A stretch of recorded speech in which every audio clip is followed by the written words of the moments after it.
Hello students, welcome once again in Shri Shyam study point. और जैसे कि आपको पता है कि प्रीवियस लेक्चर में हमने ह्यूमन रिप्रोडक्शन के बारे में पढ़ना शुरू किया था, तो आज हम उसी टॉपिक को, उसी चैप्टर को कंटिन्यू करेंगे with the male reproductive system. क्योंकि प्रीवियस लेक्चर के अंदर हमने जस्ट इंट्रोडक्शन लिया था कि कौन कौन सी प्रोसेसेस के बारे में हम पढ़ेंगे इस चैप्टर के अंदर।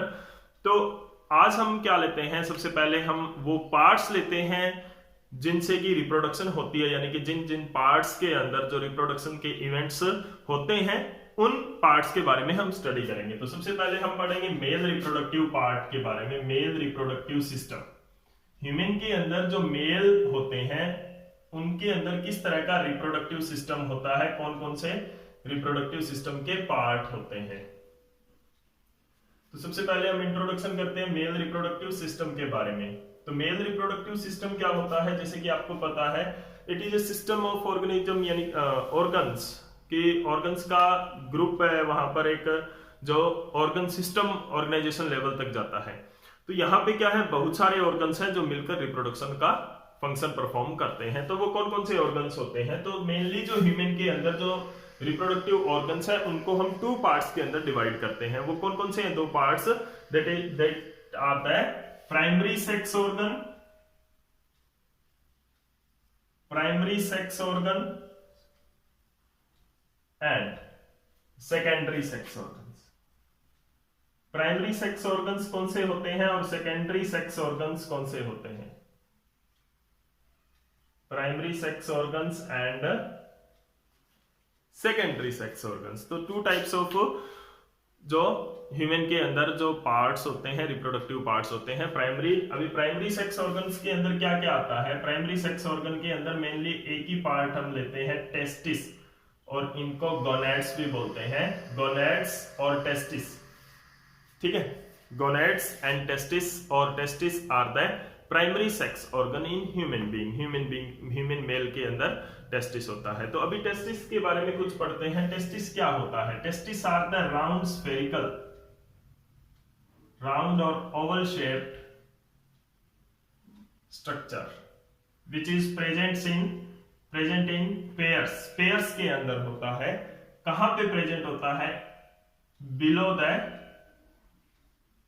Below abdomen cavity. देखो एब्डोमेन के अंदर नहीं होता है, एब्डोमेन कैविटी के नीचे होता है, below the abdomen cavity, in between the legs. Legs के अंदर, लेग्स के बीच में होता है, लोअर जो एब्डोमेन के नीचे होता है, बिलो द, एक यानी कि अलग कैविटी बनी होती है जिसके बारे में हम डिटेल स्टडी करेंगे आगे, जिसको क्या बोलते हैं, स्क्रोटम। एक पाउच के अंदर प्रेजेंट होते हैं, क्या बोलते हैं उसको, स्क्रोटम होते हैं, स्क्रोटम बोलते हैं।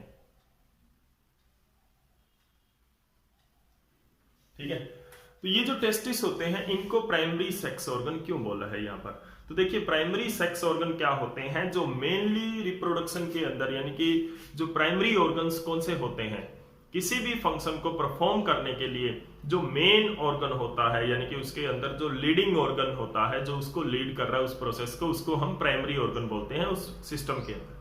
तो यहां पर जो प्राइमरी सेक्स ऑर्गन है, टेस्टिस को क्यों बोला गया, क्योंकि ये क्या होते हैं, ये डायरेक्टली खुद टेस्टिस खुद क्या करते हैं, गैमेट्स प्रोड्यूस करते हैं। तो ये क्या होते हैं, जो टेस्टिस आर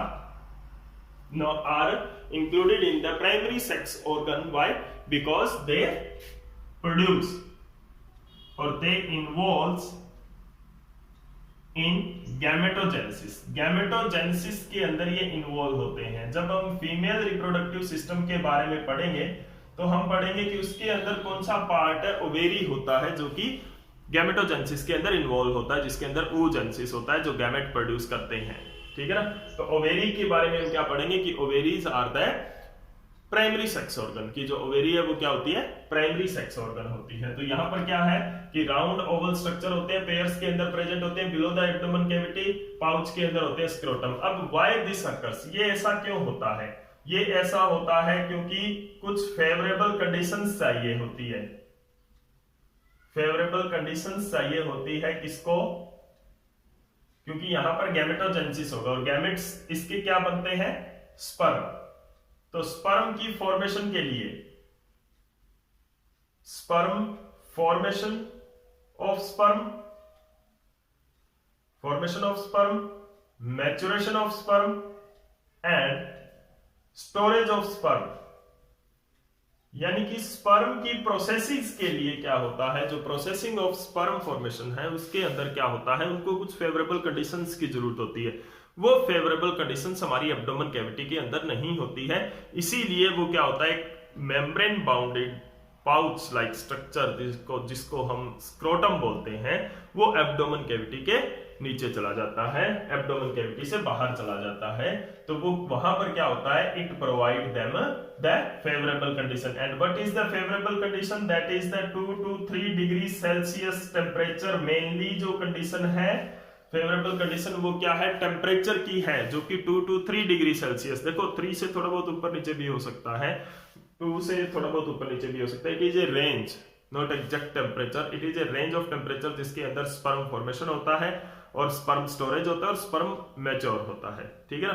तो इन प्रोसेसिंग के लिए, स्पर्म की प्रोसेसिंग के लिए ये टेम्परेचर जरूरी होता है, और वो कहां पर, स्क्रोटम के अंदर, क्योंकि ह्यूमन एब्डोमेन के अंदर जो बॉडी का टेम्परेचर होता है वो हमारा ज्यादा होता है, 37 डिग्री सेल्सियस नॉर्मल टेम्परेचर हम मानते हैं। तो उस टेम्परेचर के अंदर ना तो स्पर्म फॉर्मेशन होगा सही ढंग से, ना ही स्पर्म मैच्योरेशन हो सकता है, तो इसीलिए ये क्या होते हैं, स्क्रोटम में आ जाते हैं। अभी स्क्रोटम बनता कब है, तो ये क्या है कि ड्यूरिंग प्रेगनेंसी, प्रेगनेंसी के दौरान क्या होता है, जो स्क्रोटम है, टेस्टिस डिसेंड्स इन स्क्रोटम, स्क्रोटम के अंदर आते हैं टेस्टिस कब, during the 7th and 8th month of pregnancy. Pregnancy के 7th और 8th मंथ के दौरान क्या होता है, जो स्क्रोटम, जो टेस्टिस है वो स्क्रोटम के अंदर डिसेंड करते हैं। स्टार्टिंग में जो स्क्रोटम, जो टेस्टिस फॉर्म होते हैं वो abdomen, with in abdomen cavity के अंदर ही होते हैं, बाद में ये क्या होते हैं, इट डिसेंड्स डाउन हो जाते हैं, तो वहां पर ये टेम्परेचर देते हैं, ठीक है ना, टेम्परेचर प्रोवाइड करते हैं, इसीलिए ये क्या होते हैं, प्राइमरी सेक्स ऑर्गन टेस्टिस है वो स्क्रोटम के अंदर आ जाता है। तो ये है प्राइमरी सेक्स ऑर्गन टेस्टिस, इसके बारे में डिटेल स्टडी भी हम करेंगे। उसके बाद में जो नेक्स्ट पार्ट आता है हमारा secondary sex organ. Secondary sex organ के अंदर क्या आती हैं, कुछ वेसिकल्स आती हैं, कुछ डक्ट्स आती हैं, ठीक है ना, जैसे कि एपिडिडाइमस, एपिडिडाइमस ग्लैंड्स, ग्लैंड्स में जैसे हम पढ़ेंगे सेमिनल वेसिकल के बारे में, seminal vesicles, okay, prostate gland, prostate gland के बारे में हम पढ़ेंगे, कॉर्पस ग्लैंड के बारे में हम पढ़ेंगे, ठीक है। तो ये क्या है, एपिडिडाइमस है, ग्लैंड्स है, उसके अलावा क्या है, डक्ट में भी क्या, डक्ट भी क्या होता है, एसेसरी और सेकेंडरी सेक्स ऑर्गन, ये एसेसरी सेक्स ऑर्गन भी इनको बोलते हैं, ध्यान रखना, एसेसरी सेक्स ऑर्गन भी बोलते हैं। तो डक्ट भी क्या होता है, डक्ट में क्या होता है, यूरिनोजेनिटल, जो वासा डिफरेंस,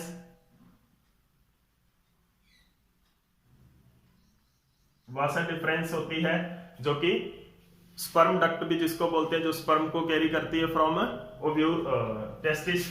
उसके बाद में क्या होता है, यूरिनोजेनिटल ट्रैक्ट, यूरिनोजेनिटल डक्ट, जो क्या करती है, यूरिन और स्पर्म दोनों को कैरी करती है, यूरिनोजेनिटल डक्ट, पेनिस। तो दीज आर द ऑर्गन, ये भी कुछ ऑर्गन्स हैं जो कि क्या करते हैं, रिप्रोडक्शन में हेल्प करते हैं। तो जो रिमेनिंग पार्ट हमारा यहां पर रह जाता है ह्यूमंस के अंदर, मेल के अंदर, जो कि एक तो टेस्टिस है जो मेनली जो स्पर्म प्रोड्यूस करता है, उसके साथ साथ गैमेट्स प्रोड्यूस करते हैं, उनके साथ साथ जो बाकी के पार्ट होते हैं इनको हेल्पिंग पार्ट्स बोलते हैं, जो हेल्प करते हैं। मेन रोल कौन प्ले करता है, प्राइमरी सेक्स ऑर्गन करते हैं, और हेल्प कौन करता है, सेकेंडरी सेक्स ऑर्गन करते हैं। इनको क्या बोलते हैं, सेकेंडरी सेक्स ऑर्गन को एसेसरी ऑर्गन्स भी बोलते हैं। तो this is all about just introduction of primary and secondary sex organ. Next lecture के अंदर हम टेस्टिस के बारे में और सभी पार्ट्स के बारे में डिटेल स्टडी करेंगे। आपको ये लेक्चर कैसा लगा प्लीज कमेंट सेक्शन में जरूर बताएं, और साथ के साथ वीडियो को लाइक एंड शेयर जरूर कर दें। Thank you.